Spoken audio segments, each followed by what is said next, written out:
एक समय की बात है जब भगवान भोले शंकर जी सभी देवी देवता को बचाने के लिए विष का प्याला पिए थे। उसी समय की बात है,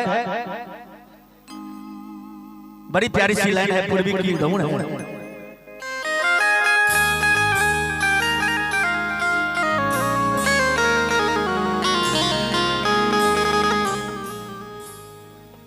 हो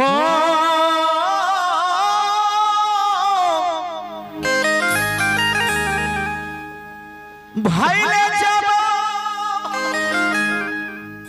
हर सागर माना थाना तकाल कूट पिसा हर यले राम हर केहू नहीं मिलल रखबैया केहू नहीं मिलल रखबैया तो भोला पी के नीलकंठ भइले ये राम। डिले बढ़ाइए, माइक में डिले बढ़ाइए।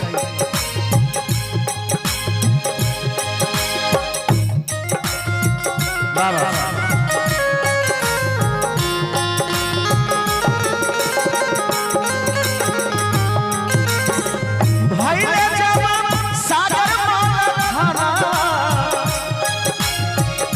काल कूट पिसा भइले ये राम केहू नहीं मिलल रखबैया केहू नहीं मिलल रखबैया भोला पी के नीलकंठ भइले ये राम भोला पी के नीलकंठ भइले ये राम।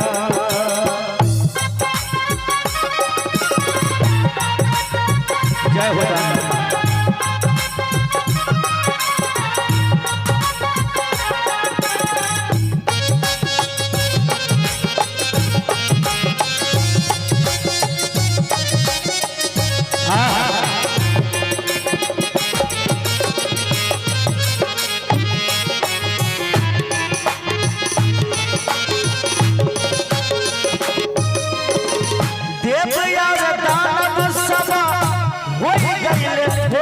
शिव जी न रही खत्म कोई खेल हो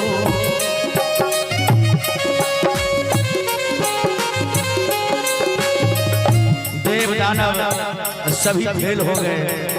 अगर हमारे महादेव नहीं रहते तो सभी काम खत्म हो जाते। कैसे? काल के काल ए हो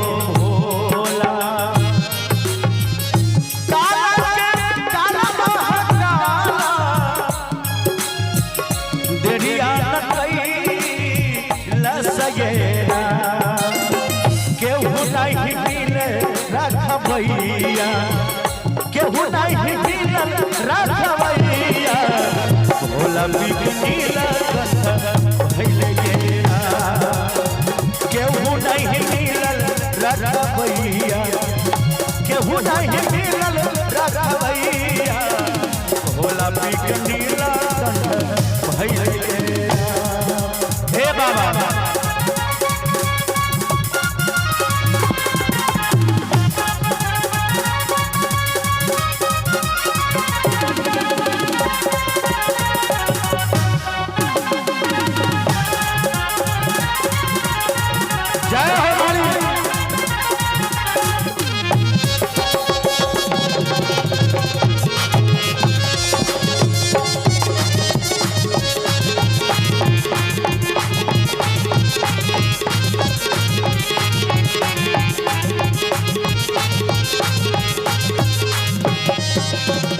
केहू लिहल राम मदिरा केहू धेनु गैया केहू मरीद खातिर कर ले होला रैया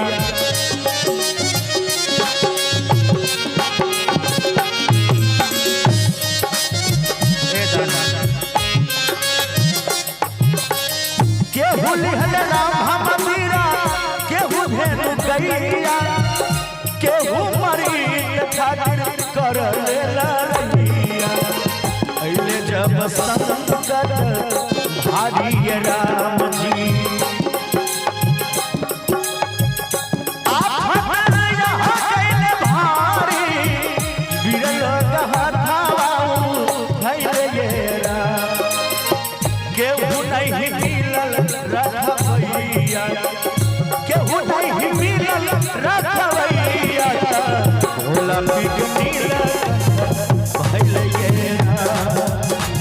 भोला पीक नीलकंठ भइले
शशि गोस्वामी भजन लिखले शशि गोस्वामी भजन लिखले शंभु भजनिया गइले गेरा शशि गोस्वामी भजन लिखले शंभु भजनिया गावे गेरा। एक बार बाबा के नाम से ताली होना चाहिए। बोले शंकर भगवान की, मैया पार्वती की। बड़ा सुंदर भाव कवि के हार केहू नहीं मिलल रखबैया, केहू नहीं मिलल रखबैया, भोला पी के नीलकंठ केहू नहीं मिलल रखबैया, केहू नहीं मिलल रखबैया, भोला पी के नीलकंठ भइले।